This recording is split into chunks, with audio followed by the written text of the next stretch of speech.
दोस्तों, किसी भी देश की डेवलपमेंट के लिए वहाँ के इंफ्रास्ट्रक्चर और ट्रांसपोर्टेशन सिस्टम का बेहतरीन होना बेहद ही जरूरी होता है। अगर किसी भी देश की ये दोनों चीजें सही हैं, तो आपके देश को आगे बढ़ने से कोई भी नहीं रोक सकता। दोस्तों, आज की इस वीडियो में हम आपको इंडिया के इंफ्रास्ट्रक्चर और ट्रांसपोर्टेशन सिस्टम से जुड़े कुछ फ्यूचरिस्टिक प्रोजेक्ट्स के बारे में बताने जा रहे हैं। नमस्कार दोस्तों, और द मिस्टिकल लैंड पर आपका स्वागत है। दोस्तों, दिल्ली मेट्रो में अगर आपने सफर किया है तो आप ये तो जानते ही होंगे कि ये कितनी कन्वीनियंट है। लेकिन मेट्रो में भीड़ को कम करने के मकसद से स्काई बस का नजारा आपको राजधानी दिल्ली में जल्द ही देखने को मिलेगा। जी हाँ दोस्तों, दिल्ली में ट्रैफिक जाम से निजात पाने और मेट्रो में भीड़ कम करने के लिए केंद्र सरकार double decker air bus service शुरू करने जा रही है। इस प्रोजेक्ट को पूरा करने का कॉन्ट्रैक्ट ऑस्ट्रिया की ड्रॉपवे केबल कार कंपनी डॉपलमायर को दिया गया है। दोस्तों, आपको बता दूं कि डॉपलमायर दुनिया की सबसे बड़ी रोपवे केबल कार कंपनी है, जो अब तक लगभग 15,000 प्रोजेक्ट्स को सक्सेसफुली लॉन्च कर चुकी है। जहां मेट्रो के 1 किलोमीटर प्रोजेक्ट को पूरा करने में 350 करोड़ रुपए खर्च करने पड़ते हैं, वहीं इस प्रोजेक्ट के 1 किलोमीटर को पूरा करने में महज 50 करोड़ रुपए खर्च होंगे। इसके सभी स्टेशन हवा में बनेंगे और बस भी हवा में ही चलेंगे। क्या आपने कभी सोचा है कि आप अपनी गाड़ी से दिल्ली से मुंबई जा सकते हैं? नहीं ना। लेकिन इस एक्सप्रेसवे के कंप्लीट होने के बाद आप दिल्ली से मुंबई अपनी गाड़ी से ट्रेवल कर सकेंगे, वो भी सिर्फ 12 घंटे में। दोस्तों, आपको बता दूं कि दिल्ली मुंबई एक्सप्रेसवे भारत सरकार के ड्रीम प्रोजेक्ट भारतमाला के तहत बनने जा रहा है। 1200 किलोमीटर के इस एक्सप्रेसवे को बनाने में करीब 1 लाख करोड़ रुपए खर्च होगा। ये एक्सप्रेसवे दिल्ली के अलावा हरियाणा, राजस्थान, मध्य प्रदेश और महाराष्ट्र के कुछ शहर से होते हुए मुंबई तक जाएगा। एक्सप्रेसवे के दोनों तरफ दिल्ली से मुंबई तक ग्रीन फील्ड एरिया भी डेवलप किया जा रहा है, जिससे कि गाड़ियों से होने वाले पोल्यूशन से आसपास के गाँव को कोई नुकसान न पहुँचे। इतना ही नहीं, इस एक्सप्रेसवे के किनारे छोटे छोटे होटल और हॉस्पिटल भी बनाए जा रहे हैं, जिससे कि लोगों को रोजगार मिल सके और रोड पर चलने वालों को कोई भी परेशानी न हो। ऐसा माना जा रहा है कि इस एक्सप्रेसवे के बनने के बाद ट्रैवल टाइम में कमी होने के कारण सामानों की ढुलाई भी सस्ती हो जाएगी, जिससे दोनों शहरों में रहने वाले करोड़ों लोगों को फायदा होगा।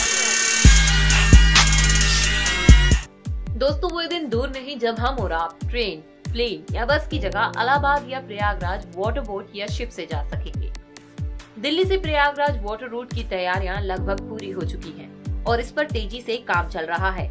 इस वाटर रोड को यमुना नदी पर बनाया जा रहा है। ये रूट दिल्ली से आगरा होते हुए प्रयागराज तक बनाया जा रहा है और उम्मीद की जा रही है 2022 तक ये वाटर रूट बनकर तैयार हो जाएगा। इस रूट के बनने से जहां यमुना नदी के किनारे बसे छोटे शहरों का विकास होगा, वहीं लोगों को अपने घर के नजदीक ही रोजगार भी मिल सकेगा। यात्रियों के ठहरने के लिए रूट पर कई होटल भी बनाए जा रहे हैं। साथ ही ग्रीन फील्ड एरिया को भी डेवलप किया जा रहा है। चारधाम यात्रा पर श्रद्धालुओं को होने वाली परेशानियों को ध्यान में रखते हुए प्रधानमंत्री नरेंद्र मोदी ने चारधाम महामार्ग विकास परियोजना की शुरुआत की। इसे पीएम मोदी की तरफ से चारधाम की यात्रा करने वाले श्रद्धालुओं के लिए एक तोहफा माना जा रहा है। चारधाम केदारनाथ, बद्रीनाथ, गंगोत्री व यमुनोत्री तीर्थाटन केंद्रों के लिए संपर्क मार्ग सुधारने के लिए 900 किलोमीटर लंबे नेशनल हाईवे के विकास के लिए 12,000 करोड़ रुपए आवंटित कर दिए गए हैं और इस परियोजना पर काम जोरों शोरों से चल रहा है। इस परियोजना के मूर्त रूप लेने के बाद चारधाम की यात्रा न सिर्फ आसान होगी, बल्कि पहाड़ी क्षेत्रों के विकास की संभावनाएं तो बढ़ेंगी। लेकिन ये भी बताया जा रहा है कि इस दौरान करीब 25,000 पेड़ काटे जाएंगे।